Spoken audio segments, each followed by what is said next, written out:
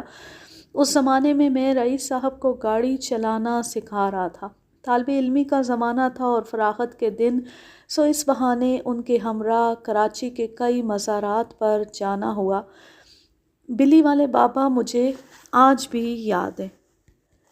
انہیں ہمیشہ پتلون قمیض میں ملبوس دیکھا۔ کلین شیو، چہرے سے پڑھے لکھے، وضع اور متین انسان دکھائی دیتے تھے۔ ان کے گرد بلیاں جمع رہتی تھیں اور ان کے نحیف سے بچے بھی۔ بلی کے کچھ بچوں کی ٹانگوں سے رسی بھی بندھی ہوتی تھی۔ واقعات مزید بھی ہیں لیکن وہ میں دوسرے حصے میں سناؤں گی۔ آج کے لیے بس اتنا ہی۔ اب میں لیتی ہوں آپ سے اجازت۔ جا رہیں، خوش رہیں، شاد و آباد رہیں، ہنستے مسکراتے رہیں۔ اللہ حافظ، اللہ نگہبان۔